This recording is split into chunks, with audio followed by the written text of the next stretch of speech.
വിവാഹ ദിവസത്തിന് വേണ്ടിയിട്ട് ഒരുപാട് ഒരുക്കങ്ങൾ നമ്മൾ നടത്താറുണ്ട് അല്ലേ. ഒരുപാട് മുന്നേ അതിനുള്ള പ്ലാനിങ്സും തുടങ്ങും.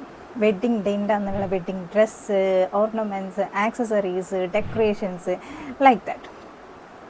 പക്ഷേ ഞങ്ങളൊരു കാര്യം ചോദിക്കട്ടെ, എത്ര പേര് ആ വിവാഹ ജീവിതത്തിലേക്ക് വേണ്ടിയിട്ട് ഒരുങ്ങിയിട്ടുണ്ട് എന്നുള്ളതാണ്. മിക്ക ആളുകളും അത് ചെയ്യാറില്ല. അതുകൊണ്ടാണല്ലോ യഥാർത്ഥ ജീവിതത്തിലേക്ക് കടക്കുന്ന സമയത്ത് പല ഇഷ്യൂസിലൂടെ കടന്നു പോകുന്നത് അല്ലേ.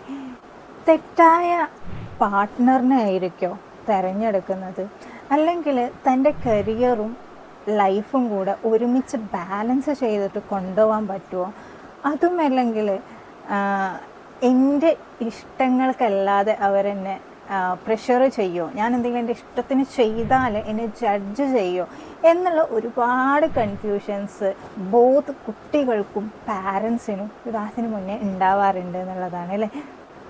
വിവാഹം എന്ന് പറയുന്നത് വെറുതെ ഒരു പങ്കാളിയെ അല്ലെങ്കിൽ ഒരു റൈറ്റ് പാർട്ട്ണറെ മാത്രം കണ്ടെത്തുക എന്നുള്ളതല്ല.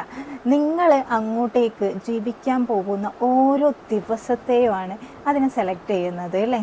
സോ ഒരു ക്ലാരിറ്റി ഇല്ലാതെ, ഒരു വ്യക്തത ഇല്ലാതെയാണ് നിങ്ങൾ അതിലേക്ക് കടക്കുന്നത് എങ്കിൽ നിങ്ങളുടെ ലൈഫിലെ ഏറ്റവും പ്രധാനപ്പെട്ട ഒരു തീരുമാനത്തിലേക്ക് കണ്ണടച്ച് നിങ്ങൾ നടന്നു പോകുന്ന പോലെയാവും.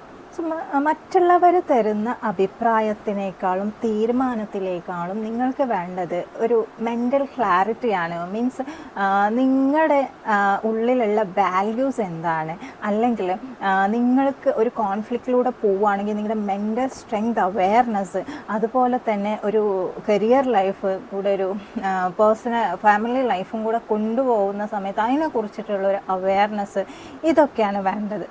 സോ വിവാഹത്തിന് മുന്നേ പേടിയില്ലാണ്ട് കോൺഫിഡൻ്റായി വിത്ത് മോർ ക്ലാരിറ്റിയോട് കൂടിയിട്ട് നിങ്ങൾക്ക് കടക്കാൻ ആഗ്രഹമുണ്ട് എന്നുണ്ടെങ്കിൽ ജസ്റ്റ് പേജ് ഫോളോ ചെയ്യുക. We can discuss more about this.